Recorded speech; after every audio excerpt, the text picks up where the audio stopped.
Hello दोस्तों, कहानी कही अनकही में आपका स्वागत है।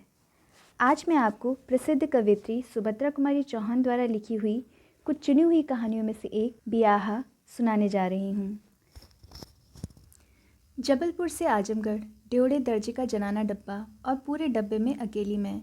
डाकगाड़ी हवा में उड़ती चली जा रही थी और मेरे दिमाग में रह रहकर एक ही बात चक्कर काट रही थी कि जब जब मैं बच्ची को लेकर चलती हूँ डब्बे में तिल रखने की जगह नहीं होती, और आज जब मैं बिल्कुल अकेली हूँ तो डब्बे भर में यात्रा करने वाली एक भी स्त्री नहीं। साथ में न तो कोई पुस्तक थी और न अखबार। मुझे अकेलापन अखरने लगा। बच्ची साथ होती तो वह इस बेंच से उस बेंच, इस खिड़की से उस खिड़की डब्बे भर में दौड़ लगाती और उसे संभाल रखने में मैं इतनी व्यस्त रहती कि न तो पुस्तक का ही अभाव खटकता और न किसी सहयात्री का। जबलपुर से चलकर गाड़ी कटनी में रुकी। दूसरे डब्बे में कई यात्री चढ़े और कई उतरे, पर इस जनाने डब्बे में कोई परिवर्तन ना हुआ। मैं जबलपुर से जैसे ही अकेली चली थी वैसे ही कटनी से भी चली। डाकगाड़ी फिर हवा से बातें करने लगी। सतना आया। ट्रेन की गति कुछ धीमी पड़ी और मैं उठकर खिड़की के पास बैठ गई। देखा, एक छोटा सा बच्चा, लड़का या लड़की, प्लेटफॉर्म पर दौड़ा चला आ रहा है। उसके हाथों में एक छोटी सी पीतल की थाली थी। थाली में एक छोटी सी कटोरी, एक गिलास, सबकी आरती उतारने की मुद्रा में पकड़े वह दौड़ रहा था। ट्रेन रुकी और वह बच्चा भी रुक गया, ठीक मेरे डब्बे के सामने। तभी मैंने देखा एक कांस्टेबल और स्टेशन के 2-3 कर्मचारी आपस में उस बच्चे के विषय में कुछ कह रहे हैं। बच्चा उन्हीं के पास खड़ा था। जाने क्या सोच विचार कर वह कांस्टेबल बच्चे को लाया और दरवाज़ा खोलकर डब्बे में बैठा दिया। बच्चे को बैठाने के बाद वह मुझसे विनय भरे स्वर में बोला, बहन आप ज़रा इसको इलाहाबाद में उतार देना। आज कई दिनों से यह गाड़ी पर आती है, कहती है कि इलाहाबाद जाऊंगी। मैंने पूछा, पर यह बच्ची है किसकी? यह तो मैं भी नहीं जानता, कांस्टेबल ने कहा, पर इसे इलाहाबाद जाना ज़रूरी है। कई दिनों से कह रही है और गाड़ी के पास दौड़ कर आती है। मैं और कुछ पूछूं कि सीटी हो गई और ट्रेन चल पड़ी। मैंने सोचा कि यह भी एक मुसीबत ही है। ट्रेन इलाहाबाद 11 बजे के करीब पहुंचती है। आज 1 घंटे पीछे जा रही है तो 12 के पहले क्या पहुंचेगी? और इलाहाबाद पहुंचते पहुंचते यह सो गई तो क्या इसे कोई लेने आएगा? कोई ना आया तो इसे किसे सौंपूंगी? एक साथ बहुत से प्रश्न मेरे मन में उठे, पर ट्रेन चल चुकी थी और मेरे प्रश्नों का उत्तर देने वाला कोई न था। अब मैंने मुड़कर उस बच्ची की ओर देखा। वह बेंच पर न बैठकर नीचे एक कोने में सिमट कर बैठी थी। सामने थाली थी और थाली में वही कटोरी और गिलास। देखने में 5-6 साल से अधिक की न जान पड़ती थी। मुमकिन है इससे कुछ ज़्यादा भी हो, पर थी बिल्कुल ही बच्ची। कमर से नीचे आधी जांघ तक एक मटमैला सा कपड़ा लपेटी थी और कपड़ों के नाम से कुछ भी न था। सिर के बाल लड़कों की तरह मशीन से कटे हुए थे। चेहरे पर विषाद की गहरी छाप थी और आंखों में एक प्रकार की करुणा मिश्रित गंभीरता। मानो इस छोटे से जीवन में ही उन आंखों में इतना कुछ देख लिया है कि अब कुछ देखना शेष नहीं रह गया। बच्चे स्वभाव से ही चंचल होते हैं, पर इस बच्ची की चंचलता जैसे उसके दुखों के भार से दब सी गई थी। मेरी बच्ची और इस बच्ची में कितना अंतर था। यह गढ़ी हुई मूर्ति की तरह शांत और स्थिर बैठी थी। डाकगाड़ी उसी पूर्ण वेग के साथ दौड़ रही थी। पेड़, नदी, नाले, झाड़ियाँ, हरे भरे खेत, मैदान और पहाड़ सभी विपरीत दिशा में भागते हुए दिखाई देते थे, पर वह एक तपस्वी की तरह शांत और मौन बैठी थी। मैं उठकर उसके पास गई। उसके करीब ही बैठकर पूछा, तुम्हारा नाम क्या है? राम प्यारी, मेरी तरफ बिना देखे ही उसने जवाब दिया। और तुम जा कहाँ रही हो? इलाहाबाद। इलाहाबाद में किसके पास जाओगी? मैंने फिर पूछा, और इस बार सिर उठाकर मेरी तरफ देखते हुए उसने कहा, अपने ब्याह के पास जा इतला गए। कितने आश्वासन और विश्वास के साथ उसने कहा, ब्याह के पास? तो इसकी शादी भी हो चुकी? इतनी कम उम्र और बिल्कुल अकेली। मैंने फिर पूछा, तुम्हारे माँ बाप कहाँ हैं? मर गए। उसी विकार रहित स्वर में उत्तर दिया। मरे कितने दिन हुए? और भी तुम्हारा कोई है? ढेर दिन बा, अस्पताल में बीमार रहें और हुआ ही मर गए। हमार ब्याह इलाहाबाद में है। और यह कटोरी, थाली, गिलास कहाँ से लाई हो? अपने घर से लाए ने। ब्याह के जायत लागे उन्हें के घर ले जाए बे।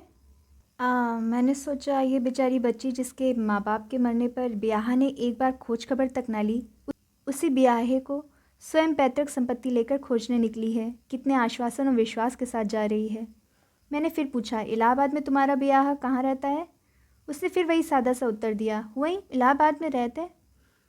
अब और मैं क्या पूछती। वह तो इलाहाबाद को भी अपने गांव सरीखा समझती थी, जहाँ इन्हें गुने 10-5 घर होंगे और तुरंत ही नहीं तो घंटे आध घंटे में ब्याहे का घर खोज लेगी। मैंने फिर पूछा, इसके पहले भी कभी ब्याहे के घर गई थी? उसने आश्चर्य मिश्रित कातरता के साथ मेरी ओर देखा, फिर बोली, चलाओ भय बिना ब्याह के घर एक कहू नहीं जात तो हम कैसन कह जात।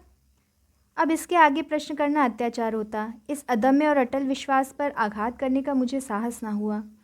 गाड़ी उसी तेजी के साथ चली जा रही थी। ठंडी हवा तीर की तरह भीतर आकर शरीर को कँपाने लगी।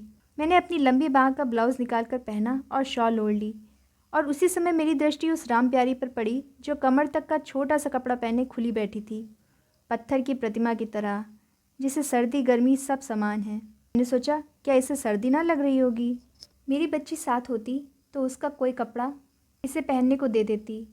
अब इसे दूँ भी तो क्या दूँ।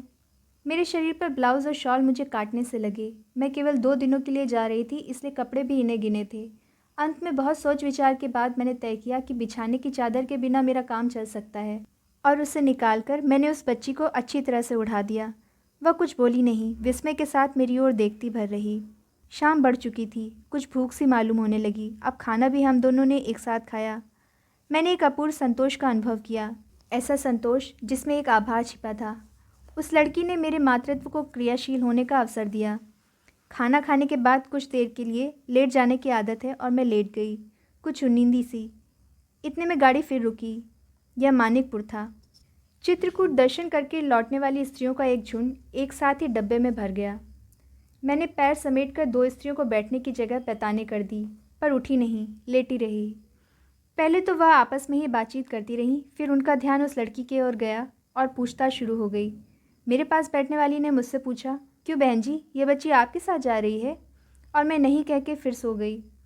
अब सीधे उसी से प्रश्न होने लगे। क्या पूछा गया मैं सब तो नहीं सुन सकी, पर राम प्यारी को यह कहते सुना, इलाहाबाद अपने ब्याह के पास जा इतला गया। और फिर उन स्त्रियों की हंसी सुनी। मुझे फिर नींद आ चली थी, मैं सो गई। थोड़ी देर बाद बहुत शोरगुल सुनकर मैं उठ बैठी। देखा तो सामने ही पटिए पर बड़े बड़े अक्षरों में लिखा था, इलाहाबाद जंक्शन। सजग होकर मैंने उस कोने को देखा जहाँ राम प्यारी बैठी थी, पर वह वहाँ नहीं थी। मेरी चादर समेटकर मेरे पैताने रखकर राम प्यारी अपने ब्याहे को ढूंढने चली गई। सामने प्लेटफॉर्म पर जहाँ चित्रकूट के दर्शन का पुण्य लाभ करके लौटने वाली स्त्रियों का समूह खड़ा था, जिनसे बिना टिकट के यात्रा करने के कारण टिकट जांचने वाली महिला डबल किराए के लिए उलझ रही थी। मैंने देखा, राम प्यारी कटोरी, गिलास और थाली को आरती की मुद्रा में पकड़े खड़ी है। उन स्त्रियों के साथ वह भी रोक ली गई थी। उन स्त्रियों के यह कहने पर कि वह लड़की उनके साथ नहीं है, टिकट जांचने वाली महिला ने राम प्यारी से पूछा, छोकरी तू कहाँ जाएगी, कहाँ से आई है? और राम प्यारी का उत्तर था, घर ते आइत लागे, अपने ब्याह के कर जाप। और वह आगे बढ़ गई। मैं देखती रह गई। जंक्शन का कोलाहल उसी प्रकार हो रहा था, पर मेरे कानों में राम प्यारी का स्वर ब्याह के घर गूंज रहा था। क्या वह राम प्यारी का ही स्वर था? वह छोटी सी बच्ची क्या जाने ब्याहे को। ऐसा लगा कि युग युग से कोई अज्ञात वाणी, जिसे सीता और सावित्री कहते हैं, उस बच्ची के कंठ से प्रतिध्वनित हो रही थी। मैं सोच रही थी कि मैं सांसारिक बंधनों से और अभी तो आजमगढ़ के कवि सम्मेलन से ना बंधी होती तो राम प्यारी के पीछे पीछे जाती, देखती वह अपने ब्याह को कैसे खोजती है। आह, यह अन्वेषण कितना सुंदर होता। पर अब तो रह रहकर एक ही प्रश्न उठ रहा था, जो अभी भी अनुत्तरित ही है, उसका ब्याह उससे मिला भी या नहीं। तो दोस्तों, आपको कहानी कैसी लगी कमेंट करके ज़रूर बताइएगा। वीडियो को पूरा देखने के लिए बहुत बहुत धन्यवाद। कहानी पसंद आई हो तो वीडियो को लाइक शेयर करें और चैनल को सब्सक्राइब करें। धन्यवाद।